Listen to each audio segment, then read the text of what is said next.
নমস্কার, কেমন আছেন সবাই? আশা করছি আপনারা সবাই খুব ভালো আছেন আর আমরাও খুব ভালো আছি। আমার নতুন আরেকটি ব্লগে আপনাদের সবাইকে ওয়েলকাম জানাচ্ছি। আজকে হলো শনিবার আর এখন ঘড়িতে বাজে ওই 5টা মতো। রোজই আমি কিন্তু এই টাইমে ঘুম থেকে উঠি, কারণ হাজব্যান্ড অফিসে যায়, ওর জন্য রান্না বান্না করতে হয়। তো কখনোই কিন্তু এই টাইমে আর ভিডিও শ্যুট করা হয় না। তো আজকে ভাবলাম যে একটু শ্যুট করি, তার জন্যই করা আর কি।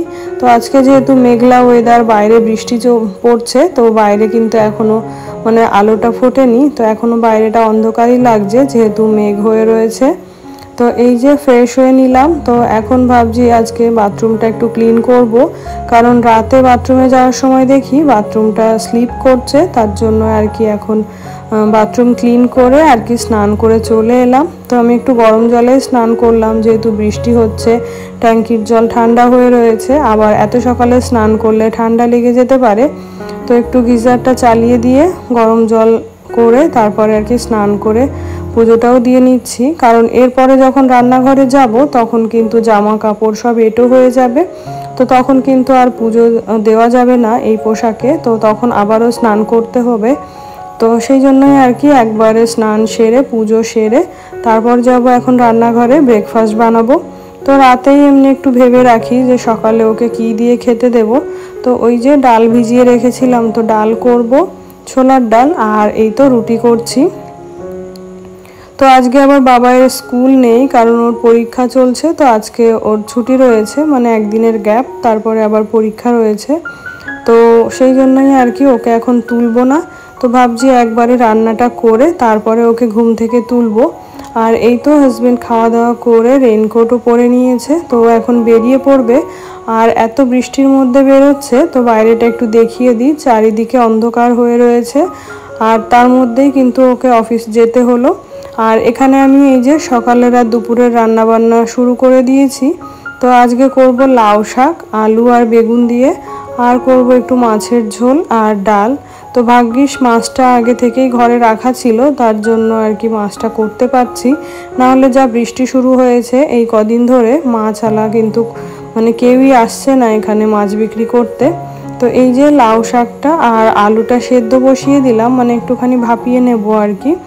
আর এই যে বেগুনটা এখন ভেজে নেব, বেগুনটা যেহেতু সেদ্ধ করতে হয় না, তো এটাকে আগে ভেজে নিচ্ছি।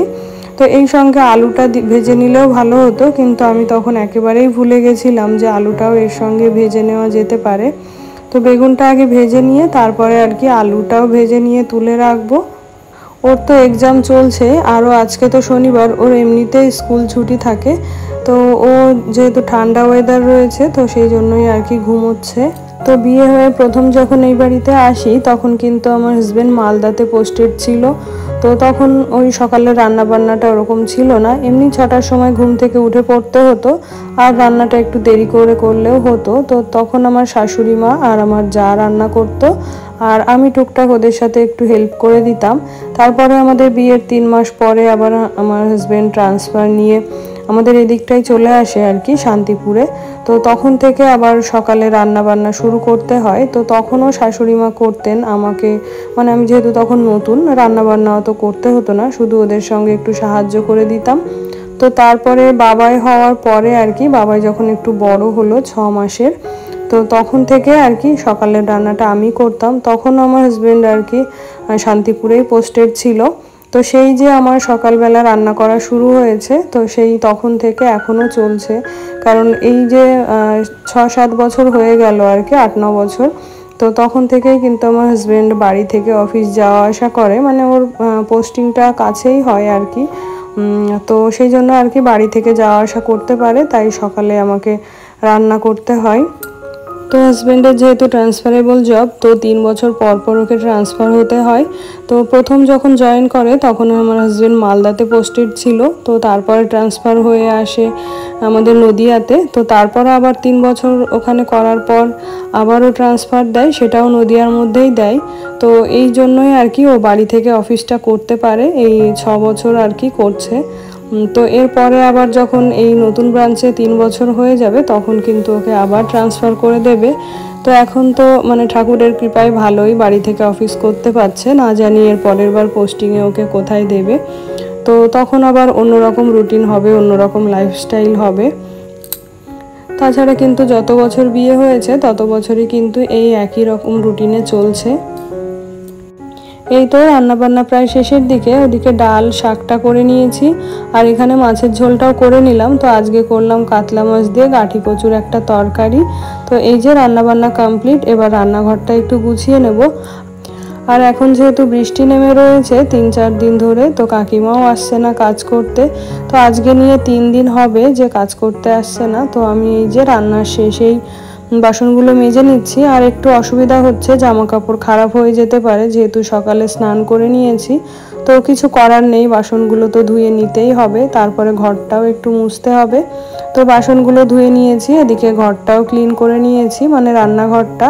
আর এখানে একটুখানি কাজ রয়েছে, যে একটুখানি পাঁপড় ভাজতে হবে। আর এদিকে দুধও দিয়ে গেছে, তো দুধটাও জাল বসিয়ে দিলাম। আর এদিকে বাবাইয়ের জন্য কিছু পাঁপড় ভেজে নিচ্ছি। ও ডালের সাথে পাঁপড় খেতে ভীষণ ভালোবাসে, আর আমার হাজবেন্ডও কিন্তু পাঁপড় খুব পছন্দ করে। তো ওরা যেদিন বাড়িতে থাকে, হাজবেন্ডের যেদিন ছুটি থাকে, সেদিন কিন্তু ওরা বাপ আর ছেলে মিলে 1 কৌটো পাঁপড়ই শেষ করে ফেলে। তো এখন ঘড়িতে বাজছে ওই 12টা মতো। তো এর মধ্যে আমরাও সবাই খাওয়া দাওয়া করে নিয়েছি, মানে সকালের খাওয়া বাবাইকেও খাইয়ে দিয়েছি। রান্নাঘরের কাজ মোটামুটি কমপ্লিট। এই যে কটা পাঁপড় ভেজে নিলাম, আর দুধ এসেছিল সেটাও জাল করে নিয়েছি। আর এই তো বাসনগুলো ধুয়ে নিয়েছি, রান্নাঘর মুছে নিয়েছি। তো আজকে মোটামুটি রান্নাঘরের কাজ কমপ্লিট হয়ে গেল। আর ওই দুপুরে খাওয়ার সময় আর কি আর একবার আসবো। তো আজকে নিয়ে 3 দিন হলো কাকিমা কাজ করতে আসছে না। তো আর ভাল লাগছে না, সেই বাসন ধুচ্ছি, ঘর মুছছি, রান্না করছি, সবই নিজেকে করতে হচ্ছে। তো এখন একটু রেস্ট করব, তারপরে গিয়ে অন্যান্য কাজগুলো করব। তো ঘরে রেস্ট করছিলাম, তো এর মধ্যে দেখলাম যে ভালো রোদ দিয়েছে। তো কালকের যে জামা কাপড়গুলো আজ শুকনো ছিল ঘরে, সেগুলো নিয়ে এই যে ছাদে চলে এলাম। তো এগুলো একটুখানি প্রায় শুকিয়েই গেছে, একটুখানি মেলে দেব যাতে গন্ধটা না হয়। তো জামা কাপড়গুলো মেলে দিয়ে যে একটু নিরিবিলি বসবো বা ঘুমিয়ে নেব তা কিন্তু হবে না, এগুলোর জন্য বসে থাকতে হবে, কারণ যখন তখন বৃষ্টি চলে আসতে পারে আর এই শুকনো জামাগুলো ভিজেও যেতে পারে। তো সেই জন্যই আর কি এগুলো দিয়ে গিয়ে ঘরে একটু বসে থাকবো। তো আজকের রুটিনটা একটু আমার উল্টোপাল্টা হয়েছে, কারণ সকালেই আগে যেহেতু স্নান করে নিয়েছি, তো ঘরের কাজকর্ম কিন্তু ওগুলো কিছুই করতে পারিনি। আর বাথরুমটা ক্লিন না করলেও হচ্ছিল না, কারণ বাবাই বাচ্চা, ও যখন তখন স্লিপ কেটে পড়ে যেতে পারে। তো সেই জন্যই আর কি ঘুম থেকে উঠেই বাথরুমটা ক্লিন করে ওই কাজগুলো আগে সেরে নিলাম। তো এখন একটু ঘর বাড়িটা গোছগাছ করে নেব।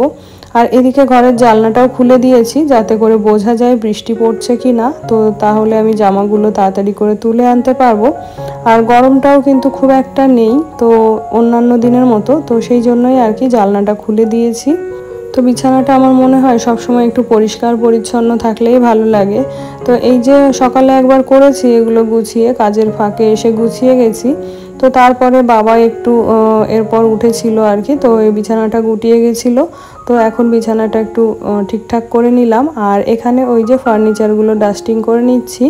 তো এই সমস্ত কাজ করে এখন আর স্নান করব না, একবারে সন্ধ্যাবেলা আবার স্নান করে ফ্রেশ হয়ে নেব। তো এই যে বিছানাটা গুছিয়েছি, এবার এই ফার্নিচারগুলো যেহেতু রোজই ক্লিন করি, তো না করলেও হয়, তবুও একটু মানে করছি আর কি, হালকা করে মুছে নিয়ে তারপরে আর কি ঘরটা মুছে নেব। তো আমার এই কাজগুলো রোজ করতে করতে এমন অভ্যাস হয়ে গেছে যে একদিন যদি এই কাজগুলো না করি, তাহলে মনটা যেন কেমন খুঁতখুত করে, মনে হয় যে এই ঘরটা বুঝি ভালোভাবে ক্লিন করা হলো না। আর ওই তো বাবায়ের যেহেতু ডাস্ট অ্যালার্জি রয়েছে, তো সেই কারণে আরও বেশি করে চেষ্টা করি ঘর বাড়ি একটু বেশি করে ক্লিন করে রাখতে। আর ফার্নিচারগুলো নিয়মিত মুছে রাখলে এগুলোর শাইনটাও কিন্তু খুব ভালো থাকে। আর এই ল্যাপটপটা হলো হাজব্যান্ডের, কিন্তু এটা এখন পুরোপুরি আমার হয়ে গেছে, আমি বেশি ইউজ করছি এটা। তো এই যে সবসময় এখানেই রাখি, আমার হাতের কাছে সবসময় প্রয়োজন হয়। আর এই তো আমার কাজ প্রায় শেষের দিকে, এখন ড্রয়িং রুমটা ক্লিন করে ঘরটা মুছে নেব। তো এখন ঘড়িতে বাজে ওই 1টা মতো, আর 1টার মধ্যেই কিন্তু আমার সমস্ত কাজ কমপ্লিট হয়ে গেছে। তো এই যে সকালে ওঠার একটাই সুবিধা যে অনেক তাড়াতাড়ি কাজগুলো কমপ্লিট করে নিয়ে নিজের জন্য কিন্তু অনেকটা সময় পাওয়া যায়। তো এই সকাল সকাল ওঠার দুটো সুবিধা হলো, এক হাজবেন্ডের তো খাবার তৈরি করে দিতেই হয়, আর এক হলো আমার কাজগুলোও আমি কিন্তু তাড়াতাড়ি করে কমপ্লিট করে নিতে পারি। তো এখনো পর্যন্ত যারা আমার সাথে রয়েছেন তাদেরকে অসংখ্য ধন্যবাদ।